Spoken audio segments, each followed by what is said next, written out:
All right, well, welcome to our Demand Gen Roundtable. Very excited you're all here. We only got 20 minutes. We're getting right into it. Excited to have our two panelists here today. Sarah McConnell, she's the Vice President of Demand Gen for Qualified, and Trinity Nguyen, she's Vice President of Marketing for UserGems. Thank you both for joining us. Yeah, thank you, Matt. Thank you. Awesome. So I have a series of questions I'm going to ask you guys. Feel free to answer honestly. Maybe start just with introducing yourselves. And I know each of you have a different structure for your team and how you think about Demand Gen. So maybe walk through a little bit how Demand Gen is structured each of your companies. Sarah, we'll start with you. Yep. So again, my name's Sarah McConnell. I'm the VP of Demand Gen at Qualified. I've been there for about 4 years now. Our Demand Gen team is set up. It's myself. We have events. We have content. But then also our SDRs actually roll up under sales. And I know that's what we really want to dig into during this conversation today is that age-old question of like, where do SDRs live in your organization? So I'll preface this conversation by saying our SDRs roll up under sales, and I work very cross-functionally with them and their leader.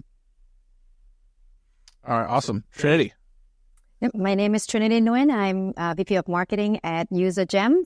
And to build on what Sarah just mentioned, so for us, from day one, we've had ADR, so we call account development rep, rolled up within marketing. So it's a little bit unique, but we start seeing that more and more companies are moving this direction. And that's what we're going to discuss here today, the pros and cons. All right, so Qualified, or the BDRs report to sales. At UserGems, they report into marketing. Trinity, what have been some of the biggest benefits to you and UserGems of having BDRs in the marketing function? And what are some indicators of success that you've seen so far in I think for us, it helps a lot with alignment. I love working cross-functionally, but running from a program standpoint. And for us, we've been running account-based marketing or ABX for 1.5 years. I've been with UserGems for almost 5 years now. So from day one. So it helps a lot with the alignment, the type of accounts we're going to go after. And then it also helps with the orchestration. So we can move in tightly lockstep. So when the ad runs, the prospecting starts, it helps a lot in that piece. It's also helped one step closer to the pipeline, which is stage 2 for us. So we kind of just alignment everything. This doesn't matter where it came from, as long as it becomes a qualified pipeline and then revenue later on. So that helps a lot, that piece. So Sarah, I'd love to have you talk about that concept of alignment and the jobs to be done versus where in the org they sit. It seems like the playbook, whether they sit in sales or marketing, can largely be the same. What have you seen at Qualified having the team sit under sales? Any particular challenges or roadblocks you've seen in terms of that alignment and the seamless jobs to be done along the way? Yeah, absolutely. I'll agree with Trinity that I feel like the con that we see with having our SDRs or BDRs roll up under sales is it is harder for them, I feel like, to be in the know of what marketing is doing because we move so quickly. We're always launching campaigns. We have new things going. We try to do a weekly call that's like a Demand Gen SDR call where they all join. We try to give an update on here's the events that we're doing, the ads that we're running to keep them aligned with us. But on the flip side, where I see really good alignment for our BDRs is with their AEs. So we have our BDRs aligned to reps and they'll support, a handful of reps within our sales organization. And since they're driving the pipeline for those reps, they have really good alignment with the sales reps when they're rolling up under sales. It's just harder, I think, to get them to understand what marketing is doing when we move so fast. And we try to work around that, but it's one of those pros and cons. The pro is they've got great alignment with their sales organization, with their sales team, who they're driving that pipeline for. And we want to make sure that they feel that they've got that relationship with the AEs. So they feel this sense of urgency to drive not only pipeline for them, but good quality pipeline because there's a relationship there. But on the flip side, that con is marketing is trying to constantly throw new stuff at them. And you can tell it's sometimes hard for them to keep up with all the stuff that we're doing. Yeah. Now, I know you both well enough to know you're both revenue responsible marketers. You're thinking in terms of pipeline contribution and outcomes. But I would love to hear about the KPIs you each use. Are the KPIs different if BDRs are in sales versus marketing? And Trinity, maybe start with you. What are the KPIs you look at beyond just lead gen and lead capture that reflect that collaborative effort? Yeah, the number one for me, and it sounds so cliche, is actually revenue. So we're just monitoring the revenue because we're fortunate that we're still small where it's really one team, one dream. If the sales team doesn't hit it, we can't celebrate over here. So revenue is number one. The one that we track on a weekly basis is the sales accepted pipeline, so stage 2. Even though the handoff for us is at stage 1 when the disco completed. So it's a little bit deeper. Okay. Sarah, how about for you? Yeah, so marketing particularly looks at a few different metrics every single week. So one of them is all just stage one pipeline. So stage one pipeline for us means a meeting is on the books. They showed some sort of interest. There is going to be a discovery call that is happening to us. That's stage one. So marketing tracks that just generally as one large number. Doesn't matter where it came from. Doesn't matter who sourced it, whatever. We just look at that number. Then we also look at stage two, which means, I think, Trinity, like you said, is sales accepted. So the discovery happened. There is a need. There's a real project, it feels like. Then it moves on to a stage two, a custom demo, an hour long. We look at that and broken out then by stage two pipeline from a general number and then also marketing source. So is marketing driving pipeline that's actually moving on into quality S2 pipeline? And then we also look at revenue. So we're looking at how much revenue are we actually closing. So those are like the 4 key metrics marketing and a marketing call every single week looks at. So one thing with having the BDRs outside of the marketing organization is they have a totally separate number. Now we work really collaboratively with them on that number and forecasting that number, but the BDRs are held to a sales outbound number.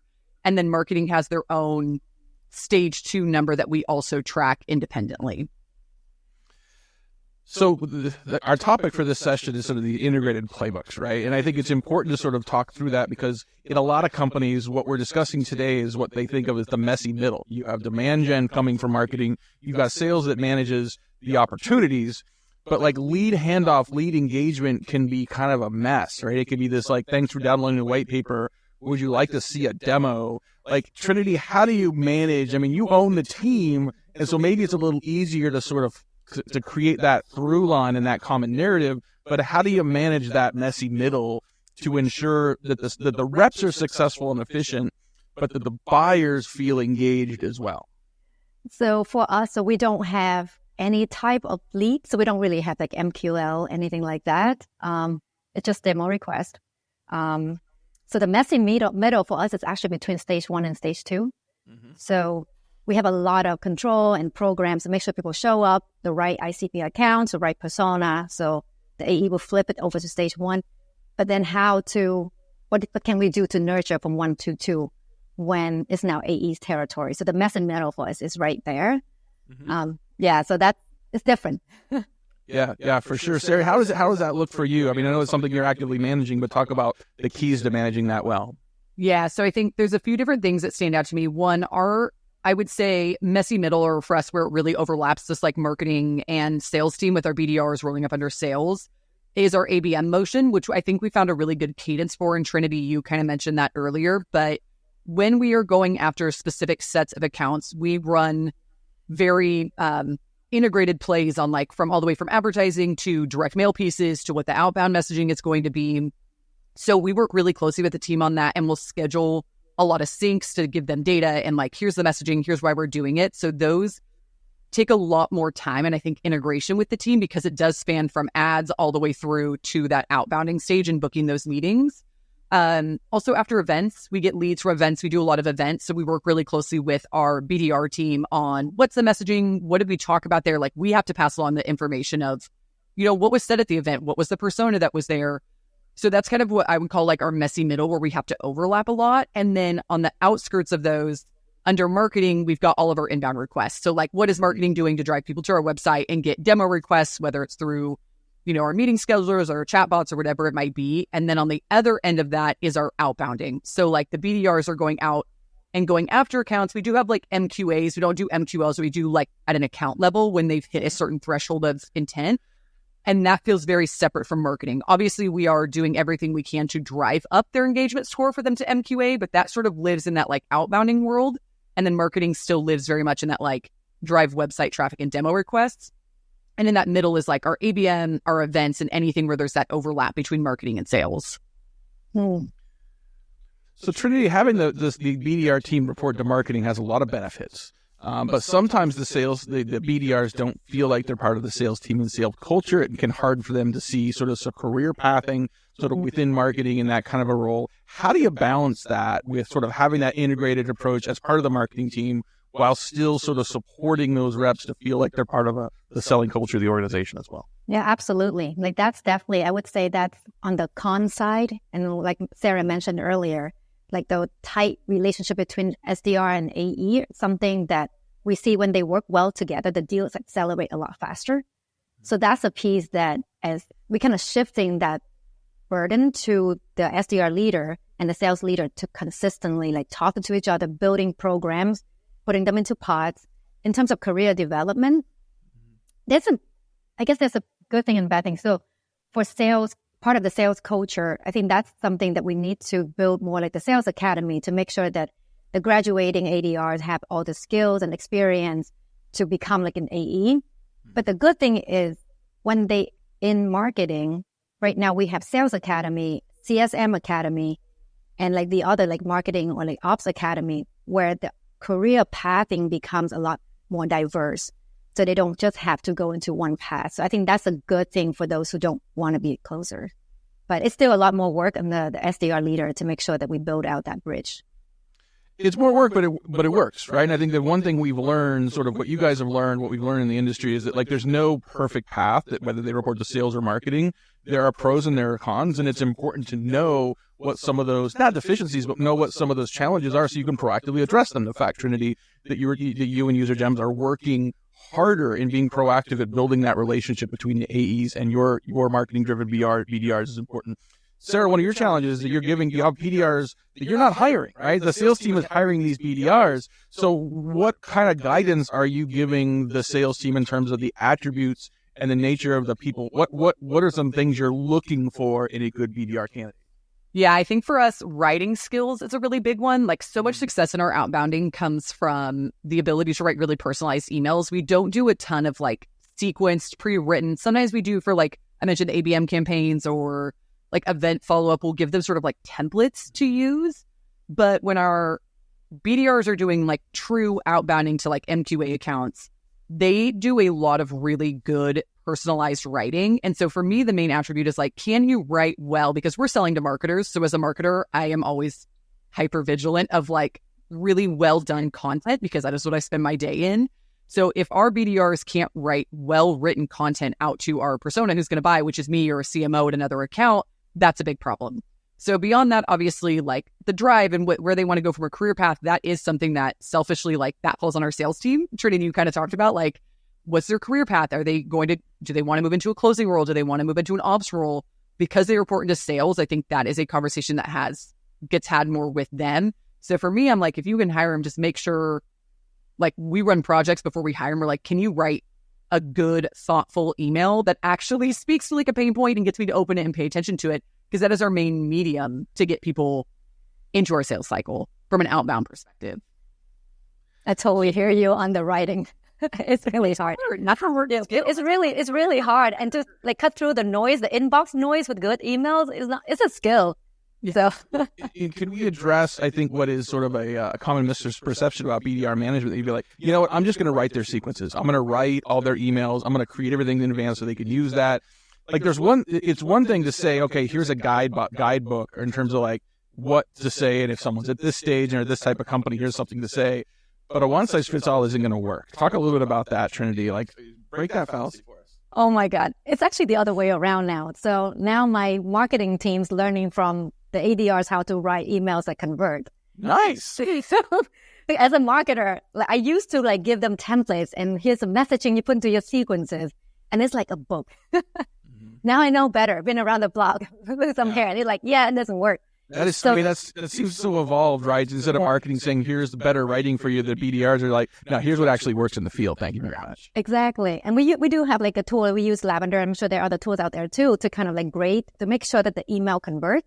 Yeah. And now the marketing teams actually install the same tool before we hit HubSpot, like blasting out, like, do people want to read this? So it's actually the other way around. So we're trying to learn from sales team and what works on their end because they send out thousands of emails. They know what works. If they could just pick up a few hints here and there and bring it to the marketing side, it would be better. Sarah, we got about 4 minutes. I got a last question for you, but I wanted you to be able to address sort of BDR enablement here as well, right? So our goal, we want BDRs to maximize active selling time, like the most time possible in front of prospects. And when they're in front of prospects, improve the effectiveness of what they're saying. So what are some of your best practices for efficiency and effectiveness with BDR teams?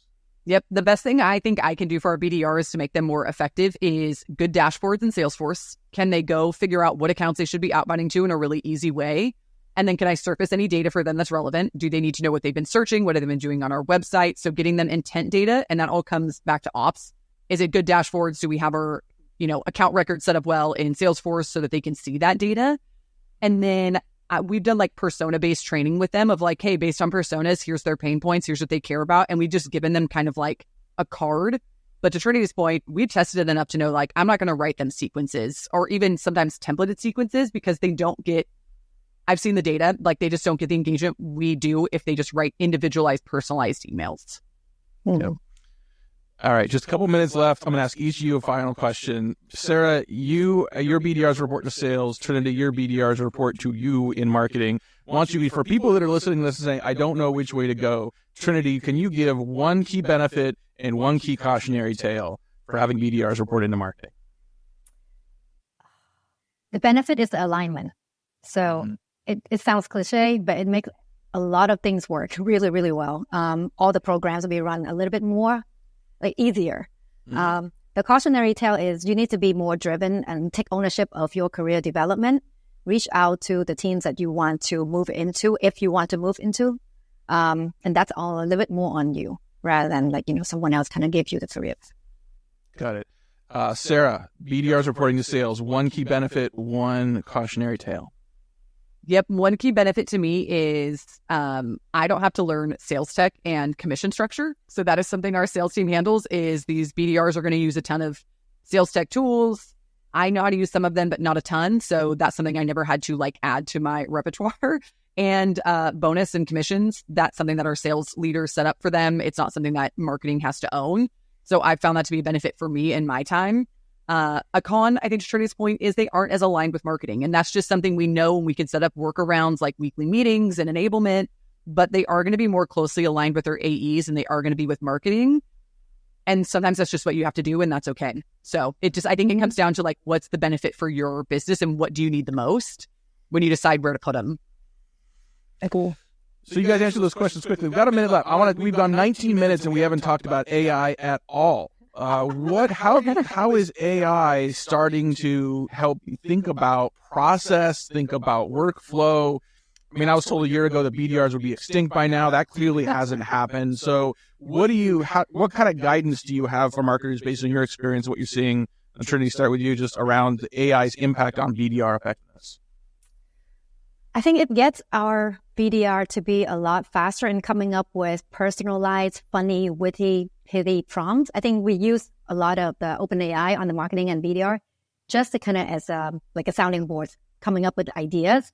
So I think that's been really helpful. I don't believe the AI will replace BDR. I feel like on LinkedIn, every month something is dead.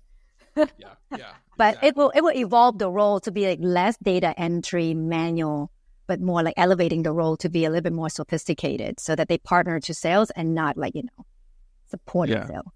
Yeah, I agree with you. I think until robots sell to robots, which who knows, that might be coming, Sarah, I think AI is a tool to make us more effective. Anything you're seeing in terms of AI, improving the process, making us more effective and better communicators? Yeah, I'll give a quick plug for our own product, which I have to do only because AI and how it helps SDRs is such a key component of Qualified, is we found where we have the best benefit with AI in SDR, their world, is just making them more efficient. How can I keep them more focused and make them more efficient, whether that's quicker responses, better responses, being able to focus their time on other activities like outbounding, or for me, it's driving more website traffic. If I can have AI help you do some of the other quicker responses, and I can then have you going to outbound to drive people to our website to drive more conversions, that's what I want. And we actually have an event coming up on April 16th where we're going to talk just about AI and SDRs. So it's big for us. That's the only thing we're talking about. No, we'll put a pin in that for then. I saw a stat about a year ago that said that the typical AE spends about 25% of their time actively selling. I haven't seen that data for the BDRs, but 25%, that's terrifying. So 3/4 of their time is spent preparing to sell. And so I look at that and think, okay, AI fix that. AI go do that work so that I can have my salespeople doing what I actually hired them to do more effectively, and they'll be happier as well. So Sarah and Trinity, thank you so much for joining us on this panel talking about integrated playbooks and BDRs management.